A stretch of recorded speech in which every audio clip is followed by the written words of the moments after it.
بل یہاں پر میں 3 وظیفے ایسے بتاؤں گا انشاءاللہ جو ٹاپ آف دا لسٹ 3 وظائف ہیں مصیبت اور پریشانی میں تکلیف دور کرنے کے لیے، سنت وظائف آپ صلی اللہ علیہ وسلم کی طرف سے تعلیم فرمائے ہوئے۔ پہلا وظیفہ ہے یہ لا الہ الا انت سبحانک انی کنت من الظالمین کا۔ لا الہ الا انت سبحانک، نہیں ہے کوئی معبود سوائے تیرے اور تو تو پاک ہے اللہ، تو تو غلطی کر ہی نہیں سکتا۔ انی کنت من الظالمین، بے شک میں ہی خطا کار ہوں، میں ہی ظلم کرنے والا ہوں، میں ہی غلطی کرنے والا ہوں۔ جامعہ ترمذی میں انٹرنیشنل نمبر کے مطابق 3505، مشکات میں 2292 نمبر یہ حدیث ہے، اور قرآن حکیم میں تو ہم پڑھ چکے ہیں سورۃ الانبیاء آیت نمبر 87 اور 88 میں آپ صلی اللہ علیہ وسلم نے ارشاد فرمایا کہ یونس علیہ السلام نے مچھلی کے پیٹ میں اپنے رب کو ان الفاظ کے ساتھ پکارا تھا، لا الہ الا انت سبحانک انی کنت من الظالمین، اور پھر آپ صلی اللہ علیہ وسلم نے فرمایا کہ جو کوئی شخص اپنے کسی بھی معاملے میں کسی بھی پریشانی میں اس دعا کے ذریعے اللہ کی طرف متوجہ ہو، اللہ تعالیٰ اس کی دعا کو قبول فرما لیتا ہے۔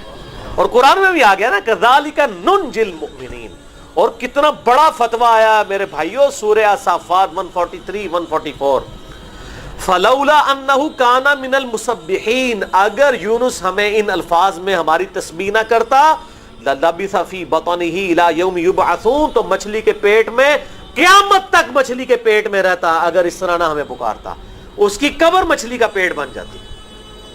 یعنی یہ اتنا عطاب، اور وہ دور ہو گیا اس دعا سے، بہت بڑے اسماء اعظم میں سے۔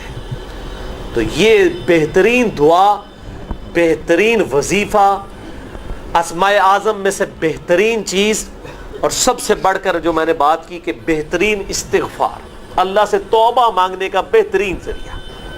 آپ دیکھیں اللہ تعالیٰ کی کوالٹی کو کس طریقے سے انہوں نے اپنے لیے جو ہے وہ ذریعہ بنایا نجات کا۔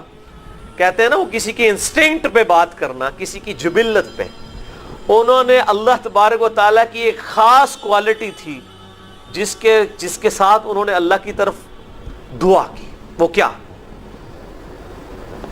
بڑی انٹلیکچوئل دعا ہے، لا الہ الا انت، اے اللہ تیرے سوا کوئی معبود نہیں ہے۔ یہ توحید کو پہلے نمبر پہ لے گئے۔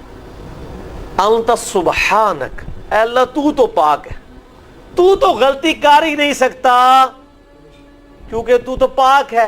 انی کنت من الظالمین، میں تو انسان ہوں، میں تو غلطی کروں گا۔ اب جب اللہ تعالیٰ کو آپ اس طریقے سے کہیں گے اللہ تیرے کو تو غلطی نہیں ہوندی، میں تو بندہ آنا تے غلطی تے کروں گا، کیا زبردست انداز ہے اللہ کو پکارنے کا۔ اس پہ پھر نجات ہی ملنی تھی نا۔ اللہ تعالیٰ کی وہ کوالٹی انہوں نے ذکر کی ہے، اللہ میں تو بندہ ہوں نا تو غلطی کروں گا نا، تجھ سے تو غلطی نہیں ہونی، تو تو پاک ہے، غلطی تو میں نہیں کرنی ہے نا، تجھ سے تو ہو نہیں سکتی، جب میں کر بیٹھا ہوں تو معاف کر دینا۔ بہترین دعا ہے واللہ، بہترین استغفار ہے، اور صحیح بخاری اور مسلم کی متفق علیہ حدیث ہے، جب آپ تشہد میں بیٹھو تو درود شریف کے بعد جو اپنے رب سے چاہو مانگو، اس میں یہ دعا بھی آپ اپنے اوپر لازم کریں۔ یہ اسماء اعظم میں سے ہے، اپنی دعاؤں میں اس دعا کو کریں۔ دعا کی قبولیت کے لیے یہ آپ سمجھیں اللہ تعالیٰ کی طرف سے کیٹالسٹ ہے، جسے ہم وہ کیمسٹری میں کہتے ہیں کیٹالسٹ، کیمیکل ریئیکشن کو تیز کرنے والا، یہ کیٹالسٹ ہے۔ لا الہ الا انت سبحانک انی کنت من الظالمین۔ دوسرا وظیفہ وہ بھی جامعہ ترمذی میں انٹرنیشنل نمبر کے مطابق 3524 نمبر حدیث ہے، لیکن ترمذی کا طریق جو ہے وہ ضعیف ہے۔ یہ میں پہلے بتا دوں، امام ترمذی نے ساتھ لکھا ہے یہ روایت کمزور ہے، لیکن ضروری نہیں ہوتی کہ روایت اگر ترمذی میں کمزور ہے تو کہیں اور وہ روایت صحیح نہیں موجود ہے۔ اس کی صحیح سند المستدرک حاکم میں انٹرنیشنل نمبر کے مطابق 1862 نمبر موجود ہے، اور سنن نسائی الکبریٰ میں 10,492 نمبر ہے، اور مشکات میں بھی 2,454 نمبر حدیث ہے۔ انٹرنیشنل نمبر کے مطابق. تو صحیح سند المستدرک للحاکم اور سنن نسائی الکبریٰ کے اندر موجود ہے. اور وہ وظیفہ ہے انس ابن مالک کہتے ہیں اور سعد ابن ابی وقاص کہتے ہیں رضی اللہ تعالی عنہما وعلیہم السلام کہ آپ صلی اللہ علیہ وسلم کو جب کبھی کوئی تکلیف یا پریشانی پہنچتی تو آپ صلی اللہ علیہ وآلہ وسلم ہمیشہ ان الفاظ میں اپنے رب کو پکارا کرتے ہیں, یا حی یا قیوم برحمتک استغیث, اے خود سے زندہ ہر چیز کو تھامنے والے, میں تیری رحمت کے ساتھ تیری مدد کا سوال کرتا ہوں. استغیث بولیں گے نا الف کے ساتھ, حمزہ کے ساتھ, تو یہ سنگولر کا صیغہ ہوگا, اور اگر ہم بولیں گے نستغیث نون کے ساتھ تو یہ جمع کا صیغہ بن جائے گا. کتنی بہترین دعا ہے, اے خود سے زندہ ہر چیز کو تھامنے والے, میں تیری رحمت کے ساتھ تیری مدد کا سوال کرتا ہوں. تو یہ بھی اسماء اعظم میں سے ہے. بہرحال یہ دوسرا وظیفہ ہو گیا.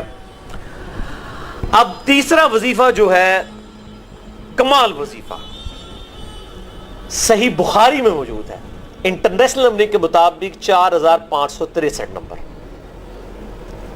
ابن عباس رضی اللہ تعالی عنہما کہتے ہیں وعلیہم السلام, وہ کہتے ہیں کہ سیدنا ابراہیم علیہ السلام کو جب آگ میں پھینک رہے تھے نا, تو ابراہیم علیہ السلام نے اس وقت کہا تھا حسبنا اللہ ونعم الوکیل, ہم نے اللہ ہی پر بھروسہ کیا اور وہی بہتر کارساز ہے.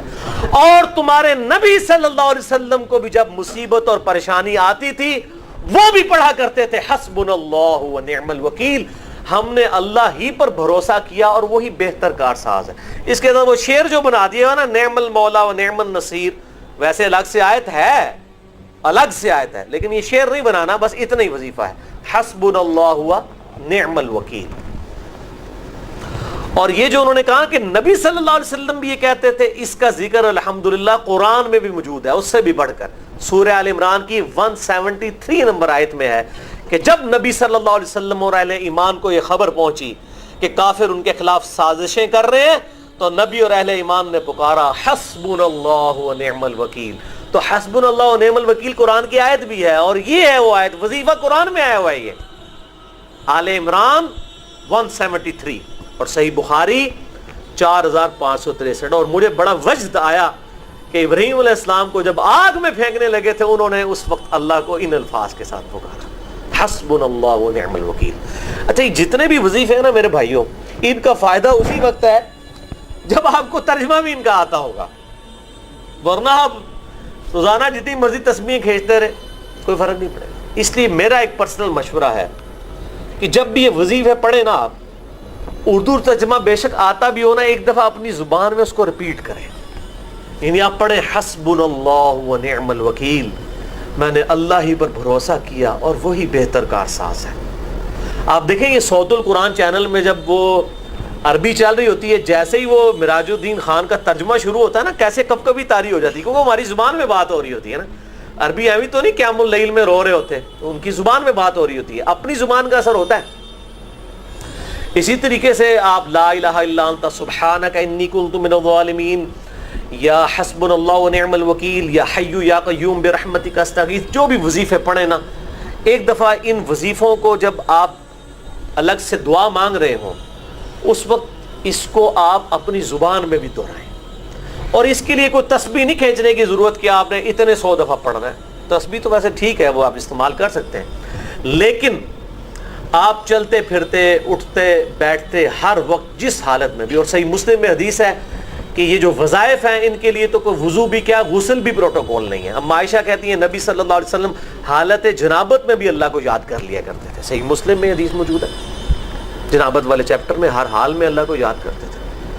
اور جو قرآن میں بھی دعائیں یا اذکار آئی ہیں نا, جب آپ حالت جنابت میں بھی اس کو کریں گے نا, تو اس پہ قرآن کا حکم نہیں لگے گا.